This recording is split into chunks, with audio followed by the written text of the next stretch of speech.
എന്താ സംഭവം ഞാൻ പറയാം. ഞാൻ എന്നെ ഇവിടോട്ടൊന്ന് പാർക്ക് ചെയ്യട്ടെ, എന്നിട്ട് പറയാം. നല്ലൊരു കേട്ട് എൻ്റർടൈൻ ചെയ്യാൻ പറ്റുന്ന ഒരു സമയം, ഒരു പ്രായം എന്നൊക്കെ പറയുന്നത് 35 കഴിയുമ്പോഴാണ്. ഇവരൊക്കെ ഉണ്ടെങ്കിൽ അന്നും ഒരു എയിം, ഒരു ലക്ഷ്യം അവർക്കുണ്ടായിരുന്നു. എന്താണെന്നറിയോ? അവർക്ക് 1 രൂപ പോലും കടമില്ലാതെ വീട് വെക്കുക എന്നുള്ളത്.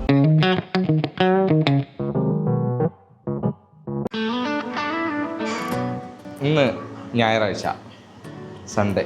അപ്പോൾ ഗുഡ് മോർണിംഗ്.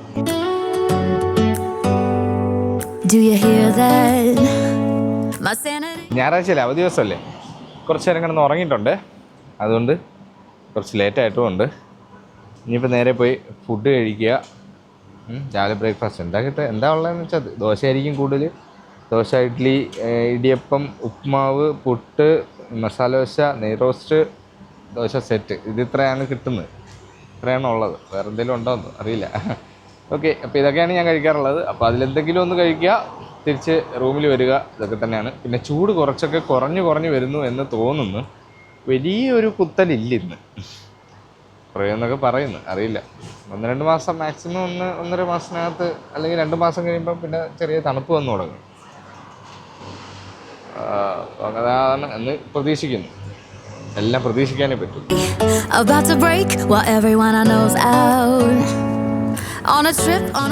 പൊൻറാവു, ഇത് എന്തൊരു ചൂടായത്! കത്തിപ്പോവും.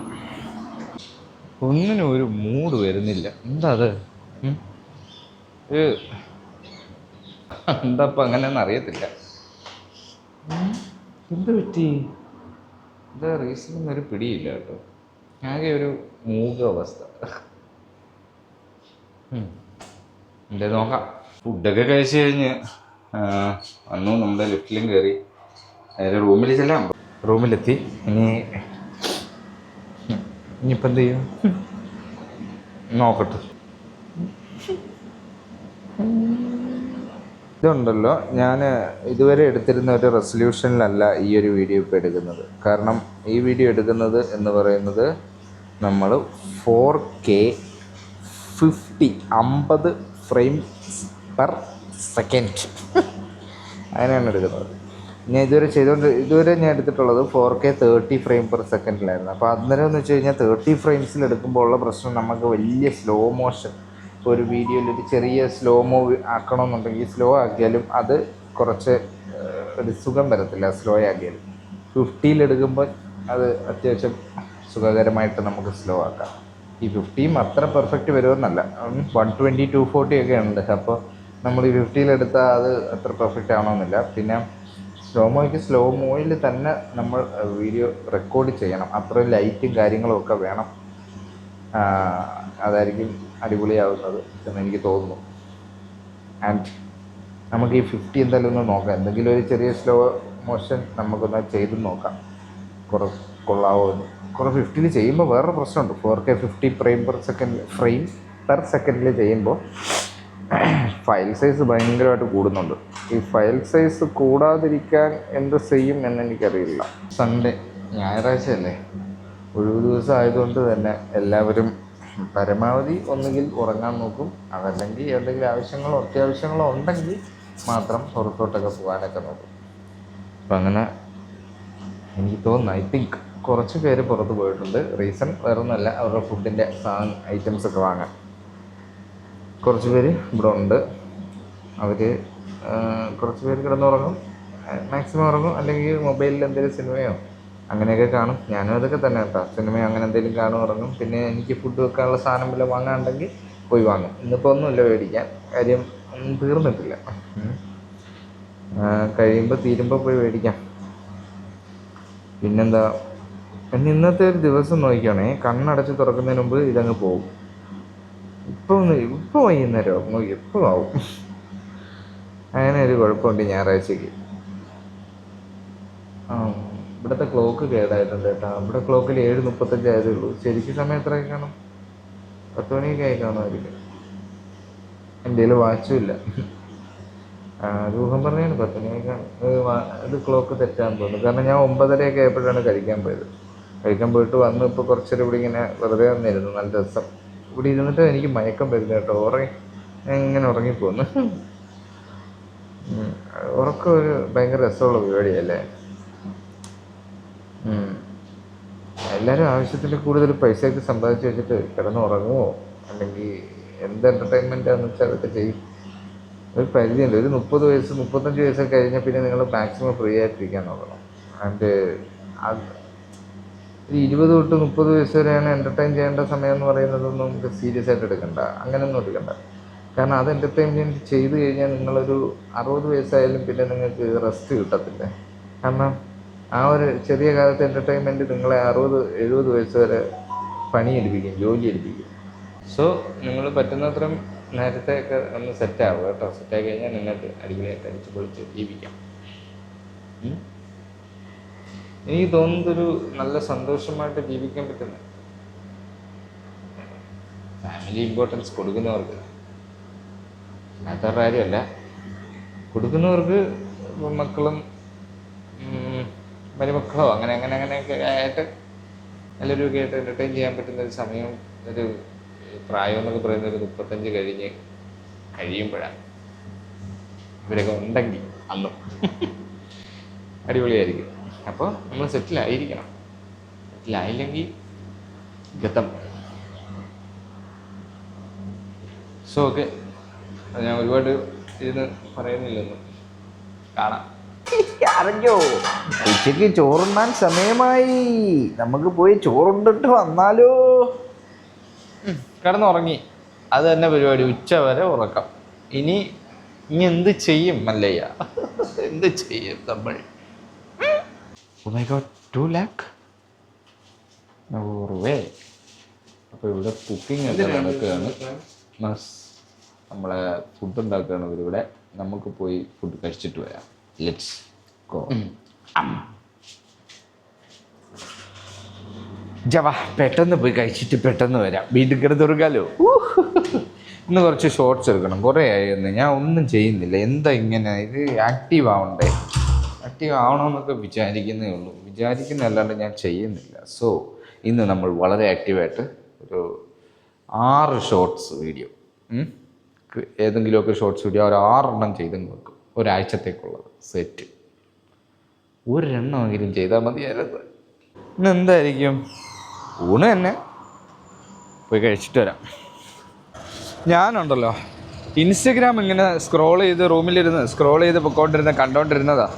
അപ്പോൾ ഉണ്ട് അതിൻ്റെ അകത്ത് ഒരു ഫാമിലി ഒരു വീഡിയോ ഞാൻ കണ്ടു. ഫാമിലി മീൻസ് വൈഫ്, ഹസ്ബൻഡ്, അവരുടെ ഒരു ജോബിനിടയ്ക്ക് അവർ എന്താ പറയുക ജീവിച്ച് അല്ലെങ്കിൽ അവർ ഒരു അച്ചീവ് ചെയ്ത ഒരു കാര്യത്തെക്കുറിച്ചാണ് അവർ പറഞ്ഞത്. എനിക്കൊരു വളരെ എന്താ പറയുക ഭയങ്കരമായിട്ട് ഇഷ്ടപ്പെട്ടു ആ കാര്യം. എന്താ സംഭവം എന്ന് ഞാൻ പറയാം. ഞാൻ എന്നെ ഇവിടോട്ടൊന്ന് പാർക്ക് ചെയ്യട്ടെ എന്നിട്ട് പറയാം. അപ്പം ഞാൻ എന്നെ ഇങ്ങോട്ട് കൊണ്ടുവന്ന് പാർക്ക് ചെയ്തു. അപ്പോൾ എന്താ സംഭവം എന്ന് വെച്ച് കഴിഞ്ഞാൽ ഇവർ കല്യാണം കഴിച്ചു 2000 എപ്പോഴും ആവട്ടെ. ഇവർ കല്യാണം കഴിച്ചു. കല്യാണം കഴിക്കുന്നത് വരെയും ആ പയ്യൻ ഒരു റെൻറ്റ് ഹൗസിലൊക്കെ ആയിരുന്നു. ആഫ്റ്റർ മാരേജ് ഈ പെങ്കൊച്ചിനും ഒരു ജോലിയൊക്കെ ഉണ്ട്. ആൻഡ് നല്ല മനോഹരമായ ഒരു ജീവിതമാണ് അപ്പോൾ അവർക്ക് കിട്ടിയിട്ടുള്ളത് അല്ലേ. അപ്പോൾ അവർ രണ്ടുപേരും ആഫ്റ്റർ മാരേജ് ഒരുമിച്ച് സന്തോഷമായിട്ട് പോയിക്കൊണ്ടിരിക്കുകയാണ്. പക്ഷേ അവരൊരു പ്ലാൻ ഒരു എയിം, ഒരു ലക്ഷ്യം അവർക്കുണ്ടായിരുന്നു. എന്താണെന്നറിയോ? അവർക്ക് 1 രൂപ പോലും കടമില്ലാതെ വീട് വെക്കുക എന്നുള്ളത്. അതായത് ബാങ്ക് ലോണുകളൊന്നും എടുത്തല്ലാതെ ഒരു വീട്, നല്ലൊരു വീട് വെക്കണം എന്നുള്ളത് അവരുടെ ഒരു ആഗ്രഹവും അവരുടെ ഒരു എന്താ പറയുക എയിമായിരുന്നു, ലക്ഷ്യമായിരുന്നു. അങ്ങനെ അതിനു വേണ്ടി അവർ കിട്ടുന്ന സാലറിയുടെ എബൌട്ട് 70% അല്ലെങ്കിൽ 75% മറ്റോ അവർ സേവ് ചെയ്യാൻ തുടങ്ങി. എക്സ്പെൻസൊക്കെ വളരെ കുറച്ച് അവർ 70-75% അവർക്ക് മന്ത്ലി കിട്ടുന്ന സാലറിയുടെ ഇപ്പോൾ 1000 രൂപ കിട്ടിയ 750 രൂപയും അവർ സേവ് ചെയ്തു. രണ്ടുപേരുടെ സാലറിയിൽ നിന്നും അത് സേവ് ചെയ്തു. അങ്ങനെ സേവ് ചെയ്ത് വന്നപ്പോൾ സംഭവിച്ച ഒരു വലിയ മാജിക്കുണ്ട്, മിറാക്കിൾ. അതാണ് ആ ഒരു വീഡിയോ നിങ്ങൾ കാണണം. പറ്റുമെങ്കിൽ ഞാനൊരു വീഡിയോ ഇൻസ്റ്റാഗ്രാമിലുള്ളതാണ്. സോ അത് ഇതിനകത്ത് യൂട്യൂബിൽ ഇടാൻ പറ്റുമോ അല്ലെങ്കിൽ എനിക്കറിയില്ല. ഞാൻ അത് എടുക്കുക. എനിക്ക് എങ്ങനെയെങ്കിലും അത് എടുക്കാൻ പറ്റുമെങ്കിൽ അതെടുത്തിട്ട് ഞാൻ ഇതിലേക്ക് ആഡ് ചെയ്തേക്കാം. നിങ്ങൾ അക്കൗണ്ട് ഫോളോ ചെയ്യാനൊന്നുമല്ല ഞാൻ പറയുന്നത് കേട്ടോ, അവരുടെ എല്ലാ വീഡിയോസും കയറി കാണണമെന്നല്ല, ഈ ഒരു ഒറ്റ പർട്ടിക്കുലർ വീഡിയോ മാത്രം നിങ്ങളൊന്ന് കണ്ടു വെക്കുക. 6 വർഷം കൊണ്ട് അവരൊരു വളരെ മനോഹരമായിട്ടുള്ളൊരു വലിയൊരു വീടും വെച്ചു. ഇപ്പോൾ സ്വസ്ഥമായിട്ട് ജീവിക്കുന്നു. അവർക്ക് 1 രൂപ ബാങ്ക് ലോണില്ല. ഓർത്തോണം, 1 രൂപ ബാങ്ക് ലോണില്ല. ഗോൾഡ് ലോൺ അവർ വെച്ചിട്ടുണ്ട്, പക്ഷേ അതൊരു വലിയ ഇൻട്രസ്റ്റ് കയറുമോ അല്ലെങ്കിൽ എത്ര വലിയ ഇതാവത്തില്ല എന്നാണ് എൻ്റെ ഒരു ഇത്. ഈ ബാങ്ക് ലോൺ പോലെ, അതായത് ബാങ്ക് ലോൺ എന്നൊക്കെ പറഞ്ഞാൽ നമ്മളൊരു വീടിന് വേണ്ടിയിട്ട് ഒരു 10, 20, 25 ലക്ഷം രൂപയൊക്കെ ലോണ് ആയിട്ടുണ്ടെന്നുണ്ടെങ്കിൽ അതവൻ്റെ ആയുഷ്കാലം തിരിച്ചടച്ചാലും തീരാത്തൊരു സെറ്റപ്പ്. അതായത് മിനിമം ഒരു 15 വർഷമെങ്കിലും ഡ്യൂറേഷനിലായിരിക്കും നമുക്ക് കിട്ടുന്നത്. ഇനിയിപ്പം ഒരുപാട് പൈസ ഉള്ളവർ ചിലപ്പോൾ ചെറിയ ഡ്യൂറേഷനിൽ എടുക്കും, അത് ഞാൻ പറയല്ല. ഞാനൊരു സാധാരണക്കാരൻ്റെ കാര്യം പറയാം. അവന് 15 വർഷത്തേക്കോ ഇല്ല 20 വർഷത്തേക്കോ കിട്ടിയാൽ ഭയങ്കര സന്തോഷമായിരിക്കും. കാര്യം ഇങ്ങനെ 20 വർഷം കൊണ്ട് അടച്ചാൽ മതി, ചെറിയ എമൗണ്ട് അല്ലയോ മാസം എന്നൊക്കെ പറഞ്ഞൊക്കെ ഇരിക്കും. 20,000 25,000 മാസം അടവ് വെച്ചിട്ടൊക്കെ ആയിരിക്കും വരുന്നത്. ഈ ലോൺ എടുക്കുന്ന സമയത്ത് നമുക്കിതൊക്കെ ചെറിയ എമൗണ്ട് ആയിരിക്കും. പക്ഷേ ഇത് അടച്ചുകൊണ്ട് ഇങ്ങനെ ഇരിക്കുമ്പോൾ കുറച്ച് കഴിയുമ്പോഴാണ് നമുക്ക് അയ്യോ ഇതൊരു വലിയ തുകയല്ലയോ നമ്മളീ അടയ്ക്കുന്നത്, അതും 20 വർഷത്തേക്ക് അല്ലെങ്കിൽ 15 വർഷത്തേക്ക്. ഒരു വലിയ ഹ്യൂജ് എമൗണ്ട് നഷ്ടമാണ് ഉണ്ടാക്കുന്നത്. അപ്പോൾ ചില വലിയ ആൾക്കാർ അല്ലെങ്കിൽ ചില എന്താ പറയുക, വലിയ ആൾക്കാരെന്ന് ഞാൻ പറയില്ല, ചില ഈ ഫിനാൻഷ്യൽ മാനേജ്മെൻറ്റൊക്കെ ചെയ്യുന്ന ആൾക്കാരുണ്ടല്ലോ, അല്ലെങ്കിൽ ഫിനാൻഷ്യലി എന്താ പറയുക, ഇതിങ്ങനെ ചെയ്യണം, നമ്മൾ ഈ ലോൺ എടുക്കണം, അതാണ് ലാഭം എന്ന് പറയുന്ന കുറേ പേരുണ്ട്. അത് എന്ത് കാറ്റഗറി അവരെ പെടുത്തണമെന്ന് എനിക്കറിയത്തില്ല. അങ്ങനെ പറയുന്ന ഒരുപാട് പേരുടെ വീഡിയോസ് ഞാൻ കണ്ടിട്ടുണ്ട്. പക്ഷേ ഇവരൊക്കെ പറയുന്നതെന്ന് പറഞ്ഞാൽ ലോൺ നമ്മൾ എടുക്കണമെന്നാണ് എൻ്റെ അഭിപ്രായം. അത് ഉപയോഗിക്കാൻ അറിയാവുന്നവൻ അത് എടുക്കണം, ഞാൻ പറയത്തില്ല എടുക്കേണ്ടെന്ന്. പക്ഷേ ഒരു സാധാരണക്കാരനെ അപേക്ഷിച്ച് അവൻ ലോൺ എടുക്കരുതെന്നേ ഞാൻ പറയൂ. എടുക്കാതെ അവന് പറ്റുന്ന പോലെ ഫണ്ട് മാറ്റി വെച്ചിട്ട് അവൻ ഈ പറയുന്ന ഒരു 5-6 വർഷം കൊണ്ടിട്ട്, പക്ഷേ അവൻ്റെ ജോലിയും കാര്യങ്ങളും ഒക്കെ അതേപോലെ ആയിരിക്കണം. എങ്കിലേ ഈ പറയുന്ന ഒരു 5-6 വർഷം കൊണ്ട് നമുക്ക് ഈ പറയുന്നത് പോലെ ഒരു പ്രോപ്പർട്ടി വാങ്ങിച്ച് അതിൽ ഇത്ര നല്ലൊരു വീടൊക്കെ വെക്കാൻ പറ്റുള്ളൂ. നല്ലൊരു എമൗണ്ട് ആയി. അവർക്ക് തന്നെ ഏകദേശം 48 ലക്ഷം രൂപയും കണ്ടാണ് എനിക്ക് തോന്നുന്നു, ഞാൻ ഓർക്കുന്നില്ല. അങ്ങനെ എന്തോ ഒരു വലിയ പ്രൈസിനുള്ളൊരു വീടൊക്കെയാണ് വെച്ചേക്കുന്നത്. അപ്പോൾ നല്ല സാലറിഡ് ആയിട്ടുള്ള ആൾക്കാരായിരിക്കും. അതുകൊണ്ടാണ് അവർക്ക് ആ ഒരു ഇത് സാധിച്ചത് എന്തായാലും. അപ്പോൾ ഞാൻ പറഞ്ഞു വരുന്നത്, അത്ര സാലറി ഇല്ലെങ്കിലും ഉണ്ടെങ്കിലും ഇനി നാട്ടിൽ നിൽക്കുന്നവർക്ക് ഈ പറയുന്ന സാലറിയൊക്കെ ഉണ്ടെന്നുണ്ടെങ്കിൽ അതിൽ നിന്ന് ഒരു വലിയ എമൗണ്ട് മാറ്റി വെച്ച് അത് വർഷങ്ങളും ലക്ഷങ്ങളും ഒക്കെ ആക്കാൻ പാടായിരിക്കും. ഞാൻ പറയുമ്പോൾ അത് ശ്രദ്ധിച്ച് കേൾക്കുക. അതായത് മിനിമം ഒരു 60,000-70,000 ഈ ഒരു റേഞ്ചിലൊക്കെ സാലറി ഉള്ളവർക്കാണ് ഈ ഒരു പദ്ധതി പറ്റത്തുള്ളൂ. കാരണം അല്ലാതെ ഈ ഒരു 10,000 അല്ലെങ്കിൽ 20,000 രൂപയ്ക്ക് ജോലി ചെയ്യുന്നവർ ഈ 70% പൈസ മാറ്റി വെച്ചെന്ന് വെച്ചും അത് 15,000 രൂപ മാറ്റി വെച്ച് ഒരു 20,000 രൂപ കിട്ടുന്ന ഒരാൾ 15,000 രൂപ മാറ്റി വെച്ചാലും അത് എന്നത്തേക്കാണ് ഒരു വീട് വാങ്ങാനോ വസ്തു വാങ്ങാനോ ഉള്ള പരുവത്തിനാവുന്നതെന്ന് വെച്ചാൽ അതൊരുപാട് 6 കൊല്ലം കൊണ്ടൊന്നും ഒരിക്കലും ആവുമെന്ന് എനിക്ക് തോന്നുന്നില്ല. സോ ഞാൻ പറയുന്നത് എപ്പോഴും ഒരു 70,000-ന് മുകളിലേക്ക് സാലറി ഉള്ളവർക്ക് ഇങ്ങനെയൊക്കെ മാറ്റി വെച്ച് കഴിഞ്ഞാൽ ഓക്കെയാണ് കേട്ടോ. ഇപ്പോൾ ഈ വിദേശത്ത് ജോലി ചെയ്യുന്ന അത്യാവശ്യം സാലറി ഉള്ളവരുടെയൊക്കെ കാര്യം ഞാൻ പറയാം. ഈ വിദേശത്ത് ജോലി ചെയ്തുകൊണ്ട് അത്യാവശ്യം സാലറി ഉണ്ട്, പിന്നെ അവർ ലോൺ എടുക്കുന്നുണ്ടെങ്കിൽ അത് 15-20 വർഷത്തേക്കൊന്നും ഇട്ട് വെച്ചേക്കരുത്. കുറഞ്ഞത് 3 കൊല്ലം അല്ലെങ്കിൽ 5 കൊല്ലത്തിനകത്ത് അതങ്ങ് അടച്ചു തീർത്തേക്കണം. കാരണം ഗൾഫിൽ നിൽക്കുന്ന ആ ഒരു കാലയളവിൽ ഇതൊക്കെ ചെയ്ത് തീർക്കാൻ പറ്റും. ഒരു ചെറിയ പലിശയെ പോകത്തുള്ളൂ. പലിശ ഒട്ടും കൊടുക്കാതെ നിങ്ങൾക്ക് ചെയ്യാൻ ബെറ്ററെന്ന് വെച്ചാൽ അത് ഈ ബാങ്കിൽ അടയ്ക്കുന്ന പൈസ അതേപോലെ നിങ്ങളങ്ങ് മാറ്റി പോയി, നിങ്ങൾ അടയ്ക്കുന്ന ആ പൈസ മാറ്റി പോയി, നിങ്ങൾ പലിശയും കൊണ്ട് കളയണ്ടല്ലോ, മൊത്തം പൈസയും കിട്ടും. അതിനനുസരിച്ചുള്ളൊരു വീട് വെക്കുക. അപ്പോൾ പറയും 5 കൊല്ലം കഴിയുമ്പോഴത്തേക്കും മെറ്റീരിയൽസിൻ്റെയൊക്കെ വില മാറും, സാധനത്തിൻ്റെ വില മാറും. ഇതൊന്നും നിങ്ങൾ ഈ കൊടുക്കുന്ന പലിശയുടെ അത്ര എന്തായാലും വരത്തില്ല, 100% ഉറപ്പ്. കാരണം ഒരു ബാങ്ക് ലോണെന്ന് പറഞ്ഞാൽ 25 ലക്ഷം രൂപ നമ്മൾ ലോണിട്ട് എടുത്ത് 15 വർഷത്തേക്കൊക്കെ ലോണിട്ട് എടുത്തു കഴിഞ്ഞാൽ അത് തിരിച്ചടവെന്ന് പറയുന്നത് എറൗണ്ട് 50 ലക്ഷത്തിന് അടുപ്പിച്ചാണ്. 25 ലക്ഷത്തിന് 50 ലക്ഷത്തിന് അടുപ്പിച്ച് ഒരു 40-45 ലക്ഷം എന്തായാലും അടച്ച് തീരുമ്പോൾ വരും. അത് നിങ്ങൾ കാൽക്കുലേറ്റ് ചെയ്ത് നോക്കിയാൽ മതി. നിങ്ങളുടെ EMI വെച്ചിട്ട് കാൽക്കുലേറ്റ് ചെയ്ത് നോക്കുക. അത് അടഞ്ഞ് തീരുമ്പം ഏകദേശം ഇരട്ടി പൈസയാവും. അത്രയും പൈസയൊന്നും വ്യത്യാസം ഒരു മെറ്റീരിയലിനും വരത്തില്ല. ഉറപ്പാണ്. ഒരു 4-5 കൊല്ലം കൊണ്ട് എന്തായാലും വരത്തില്ല. ഓക്കെ, അപ്പോൾ അങ്ങനെയൊക്കെ ചെയ്യും. ഞാൻ ഇന്ന് ഈ ഒരു വീഡിയോ കണ്ടതുകൊണ്ട് ഞാൻ നിങ്ങളോട് ഇത്രയും കാര്യങ്ങൾ പറഞ്ഞതേ ഉള്ളൂ. ഇതെല്ലാവരും കേൾക്കണമെന്നില്ല, നിർബന്ധമൊന്നുമില്ല. ഇത് കേൾക്കുമ്പോൾ നിങ്ങൾക്ക് ചിലപ്പോൾ ചിരി തോന്നാം, അല്ലെങ്കിൽ ചിലപ്പോൾ നിങ്ങൾ വിചാരിക്കും ഇവൻ എന്ത് പൊട്ടത്തരമാണ് പറയുന്നത്. എന്തെന്ന് വിചാരിച്ചാലും ശരി, ഞാൻ ഈ ഒരു പദ്ധതി ഈ ഒരു കാര്യമാണ് ചെയ്യാൻ ആഗ്രഹിക്കുന്നതും ചെയ്യാൻ ഇരിക്കുന്നതും.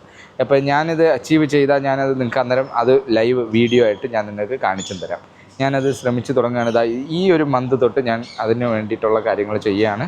അപ്പോൾ അടുത്ത ഈ ഒരു 5 വർഷം എന്നതാണ് ഞാൻ നോക്കുന്നത്. ഞാൻ പിന്നെ ഈ ജോലിയിൽ ഇവിടെ തന്നെ തുടരുവാണെങ്കിൽ മാത്രമേ എനിക്കത് സാധിക്കാൻ പറ്റൂ. അത് വേറൊരു കാര്യം. എന്തായാലും നമുക്ക് നോക്കാം. ഉള്ളിടത്തോളം ഞാൻ ആ ഒരു സേവിങ്സ് ഞാൻ സേവ് ചെയ്ത് മാറ്റിക്കൊണ്ട് തന്നെ ഇരിക്കും. നമ്മൾ നോക്കാം ബാക്കി എന്താ സംഭവിക്കുക എന്നുള്ളത്. ഓക്കെ, ശരി, മേളിൽ റൂമിലോട്ട് പോകാം. ഞാൻ ഈ വീഡിയോയിൽ എപ്പോഴും പറഞ്ഞായിരുന്നു ഇവിടുത്തെ ചൂടൊക്കെ കുറഞ്ഞെന്ന്. ഇല്ല, അങ്ങനെ ഞാൻ പറഞ്ഞെങ്കിൽ എന്നോട് ക്ഷമിക്കണം. ഒടുക്കത്തെ ചൂട് ഗൈസ്, ഒടുക്കത്തെ ചൂട്, ഭയങ്കര ചൂട്, വൃത്തികെട്ട ചൂട്. AC ഉണ്ട്, AC ഇങ്ങനെ കാറ്റ് ഡയറക്റ്റ് അടിച്ചുകൊണ്ടിരിക്കുക. എന്തൊരു സുഖം, അൺബിലീവബിൾ സുഖം. ഐവാനൽ ഹബീബി അൽജിബർലക്ക. പുറത്ത് പോയിട്ട് വന്നാൽ കുറച്ച് നേരം ഇതിൻ്റെ ഫ്രണ്ട് ഇങ്ങനെ നിന്ന ഒരു സുഖമുണ്ട് കേട്ടോ. അല്ലെങ്കിൽ എൻ്റെ ഹോനെ പിന്നാമ്പറമൊക്കെ കൊള്ളട്ടെ തണുപ്പ്.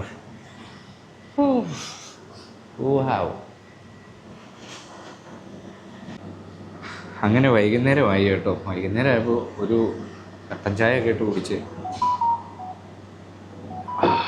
ഇങ്ങനെ ഇന്നത്തെ ഒരു ദിവസവും ഇങ്ങനെ കടന്നു പോകുമായിരുന്നു കേട്ടോ. ഞാനിങ്ങനെ ചില റീലുകളൊക്കെ ഇരുന്ന് കാണുമായിരുന്നു. റീൽസിൽ വെറുതെ എന്നല്ല, എല്ലാം നല്ലത് തന്നെ കേട്ടോ. എല്ലാവരും ചെയ്യുന്ന എല്ലാം നല്ലത് തന്നെ, എൻ്റർടൈൻമെൻ്റ് ആണ്. പക്ഷേ എങ്കിലും ഒരുപാട് നല്ല നല്ല റീലുകൾ ഒത്തിരി അധികം ഉണ്ട് കേട്ടോ. ഞാൻ പലതും കാണാറുണ്ട്. അതായത് നമ്മുടെ കേരളത്തിൽ കണ്ണൂർ ഇരിട്ടി കണ്ണൂരല്ലേ, കണ്ണൂർ ഇരിട്ടിയിൽ ഒരു എന്താ പറയുക, ഒരു ഡെവലപ്പർ, അതായത് ഒരു സോഫ്റ്റ്വെയർ ആണെന്ന് തോന്നുന്നു അവർ ഡെവലപ്പ് ചെയ്യുന്ന. അത് കഴിഞ്ഞ് അവർ അനിമേഷൻസാണ്, എനിക്കറിയില്ല അതിനെക്കുറിച്ച് ഡീറ്റെയിൽ പറയാൻ എനിക്കറിയത്തില്ല. അപ്പോൾ അങ്ങനെ എന്തോ ഒരു IT മേഖല അവർ സ്വന്തമായിട്ട് ഒരു കുറേ സ്റ്റാഫുകളൊക്കെ ആയിട്ട് അവരവിടെ ഒരു ഉള്ളിൽ ഒരു ഗ്രാമത്തിനകത്ത് ഈ ഒരു സംഗതി നടത്തുന്നുണ്ട്. അതിൻ്റെ ഒരു വീഡിയോ ഞാൻ കണ്ടായിരുന്നു, അവരുടെ ഒരു വീഡിയോ. കാരണം അവരുടെ അത് ഭയങ്കര നല്ലൊരു തോട്ടും നല്ലൊരു ഇതും. കാരണം നമ്മുടെ നാട്ടിലുള്ള IT പ്രൊഫഷണൽസ് ഒന്നും ഈ പുറം രാജ്യങ്ങളിലേക്ക് പോകാതെ പിടിച്ചു നിർത്താൻ പറ്റുന്ന, നമ്മുടെ നാട്ടിൽ തന്നെ ചെയ്യുന്ന നല്ലൊരു ഇത്. അതിനിപ്പോൾ ഇന്ന സിറ്റി വേണം, സിറ്റിയിലേ പറ്റൂ, ആ ഒരു ചിന്തയും ആ ഒരു ഇതൊക്കെ മാറ്റണം. നമ്മൾ ഉള്ളിലോട്ടും എല്ലായിടത്തും ഇതൊക്കെ ഡെവലപ്പ് ചെയ്യണം, ഇതൊക്കെ അങ്ങനെ ചെയ്തെടുക്കണം. അവർ ചെയ്യുന്ന വളരെ നല്ലൊരു കാര്യമാണ്. കാരണം ഞാനിപ്പോൾ സെറ്റപ്പ് സ്ഥലമൊക്കെ നോക്കിയെടുത്ത് അവിടെ വീടൊക്കെ വെച്ച് കിടിലമായിട്ട് താമസിക്കണം. ദെൻ നമുക്ക് പിന്നെ എനിക്കെന്ന് വെച്ചാൽ എനിക്ക് പ്രൈവസി എന്ന് ഞാൻ പറയുന്നില്ല. എനിക്ക് ഈ ഒരുപാട് പേരുള്ളിടത്ത് ഒന്നും എന്നെ കൊണ്ടൊക്കത്തില്ല, എനിക്കധികം ഒന്നും ചെയ്യാൻ പറ്റത്തില്ല. ഇപ്പം എൻ്റെ പേഴ്സണൽ സ്പേസ് എനിക്ക് കിട്ടിക്കഴിഞ്ഞാൽ ഞാൻ അധികം ഞാൻ എന്നെക്കൊണ്ട് പറ്റുന്ന രീതിയിലുള്ള കാര്യങ്ങളൊക്കെ ചെയ്യും. ഇന്ന് തന്നെ കുറേ ഷോർട്സൊക്കെ എടുക്കണമെന്ന് വിചാരിച്ച ഷോർട്സ് വീഡിയോസേ ആളുകൾ ഒക്കെ ഉള്ളതുകൊണ്ട് എനിക്കതിനുള്ള അവരുടെ കുറ്റമല്ല കേട്ടോ, ഞാൻ എൻ്റെ പ്രശ്നം പറയാനേ. അതുകൊണ്ട് ഞാനിങ്ങനെ ഇങ്ങനെ നിൽക്കുന്നു എന്നുള്ളത്, മാറി നിന്ന് പോകും, എനിക്ക് അതിനൊരിത് കിട്ടില്ല. സോ അപ്പോൾ എന്തായാലും ഇന്നത്തെ ഈ ഒരു വീഡിയോ എന്ന് പറയുന്നത് ഇത്രയൊക്കെ തന്നെ ഉള്ളൂ. വേറെ വലിയ കാര്യമായിട്ടൊന്നുമില്ല, കാര്യമായിട്ട് ചെയ്യാനുമില്ല, കാര്യമായിട്ട് എനിക്ക് മറ്റൊന്നുമില്ല. അപ്പോൾ എന്തായാലും അടുത്തൊരു വ്ളോഗിൽ അല്ലെങ്കിൽ അടുത്തൊരു വീഡിയോയിൽ നമുക്ക് അടുത്തൊരു ദിവസം കാണാം. Stay tuned and take care. By.